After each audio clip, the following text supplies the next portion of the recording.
Banyak kita jumpai channel-channel YouTube yang mentasbihkan dirinya sebagai channel dengan konten-konten anti pembodohan publik.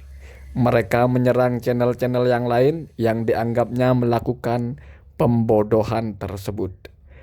Sekarang mari kita bahas dulu apa itu pembodohan. Kalau kita merujuk kepada disiplin ilmu bahasa Arab, bodoh itu al-jahlu. Artinya kalau secara bahasa adalah nakidul ilmi, kebalikannya dari tidak tahu.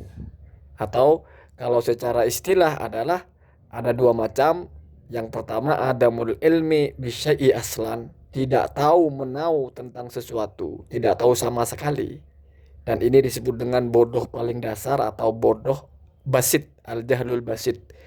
Nah, yang kedua adalah jahlun murakkab, yaitu idraku syai'in ala hilafil waqi. Ada orang mendapatkan informasi tentang sesuatu, tetapi informasi yang dia terima bertolak belakang dengan fakta yang sebenarnya. Nah, inilah yang disebut dengan kebodohan yang kita lawan itu. Kalau orang tidak tahu apa sama sekali, tinggal kita ajari. Tapi kalau yang kedua ini, dia tidak tahu kalau dirinya sedang tidak tahu.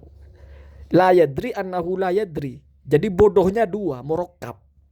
Yang pertama bodoh jahilun an hali nafsihi, dia tidak tahu keadaan dirinya bahwa dia bodoh. Yang kedua jahilun anil amri, dia tidak tahu tentang sesuatu. Kenapa disebut tidak tahu? Karena pengetahuannya salah. Kebalikan dari al-ilmu. Al-ilmu itu adalah idraku syai'i ala muwafaqati al-waqi. Jadi pengetahuannya itu sesuai dengan fakta. Misal 1+1. Kalau yang Anda tahu adalah 2, berarti itu ilmu, Anda tahu. Kalau yang Anda tahu adalah 3, berarti pengetahuan Anda berbeda dengan fakta yang sebenarnya. Kalau berpijak kepada pembodohan definisi ini, maka channel mana yang masuk kepada pembodohan? Jawabannya gampang saja. Channel yang mempertontonkan sesuatu yang membuat orang lain menerima informasi atau memahami sesuatu di mana bertolak belakang dengan fakta di balik channel itu. Korban kepura-puraan. Misal, ini lintas, tidak hanya buru-buru dukun santet, tidak hanya tukang ruqyah, tidak hanya channel-channel yang menyerang itu. Ini siapa aja bisa terjebak di situ. Atau siapa saja bisa termasuk kepada melakukan pembodohan publik, yaitu menggiring publik untuk mengetahui sesuatu yang tidak sama dengan fakta. Jadi itu ya disebut dengan membodohi publik. Menyajikan sesuatu sehingga publik punya keyakinan bahwa A adalah B, tetapi faktanya A adalah C. Misal, contoh ada orang kesurupan, lalu ada orang bersorban, lalu batai, lalu dia bilang ini ada jinnya.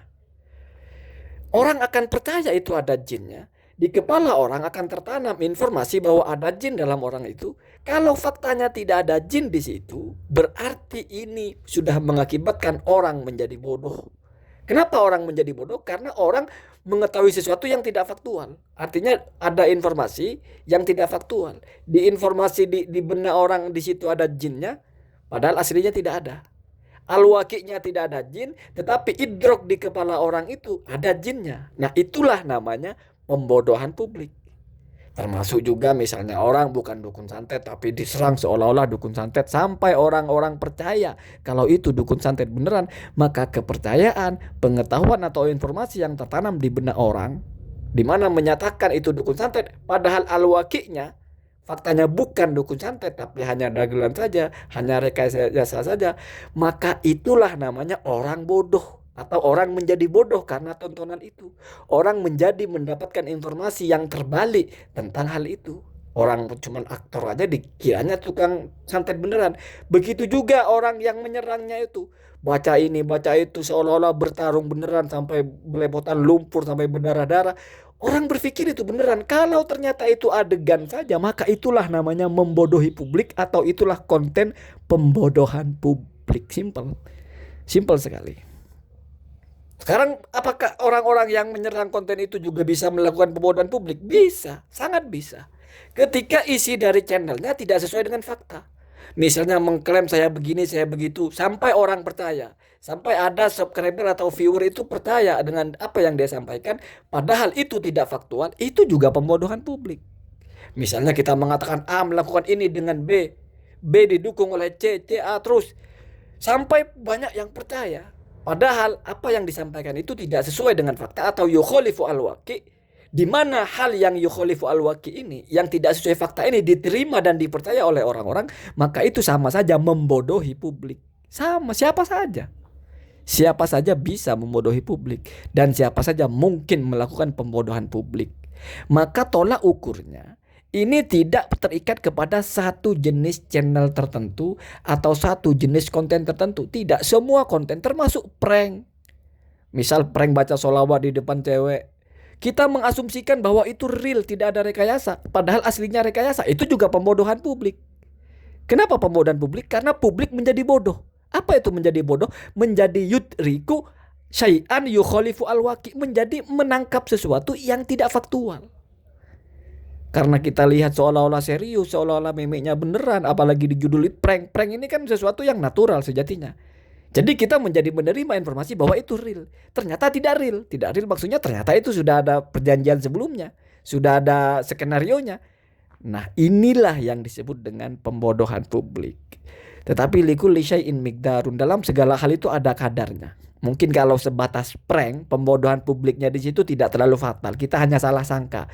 Tetapi kalau dalam hal-hal yang berkaitan dengan disiplin ilmu misalnya, orang menjelaskan ilmu tentang ini itu, tapi hilaf yukhalifu al-waqi, tidak sesuai dengan fakta, maka itu sudah fatal.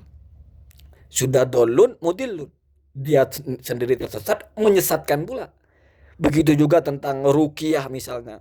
Tipu-tipu dalam hal itu bisa mempengaruhi pasien untuk punya trust, punya kepercayaan kepada orang tertentu bahwa dia punya sesuatu. Allah kasih dia kelebihan ini itu sehingga datang berobat. Padahal aslinya tidak ada apa-apa, lalu diambil biaya, diambil ini, diambil itu.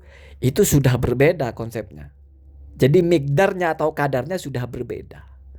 Begitu juga adegan ini, adegan itu. Apalagi sudah masuk kepada ranah memfitnah, menuduh. Itu sudah berbeda.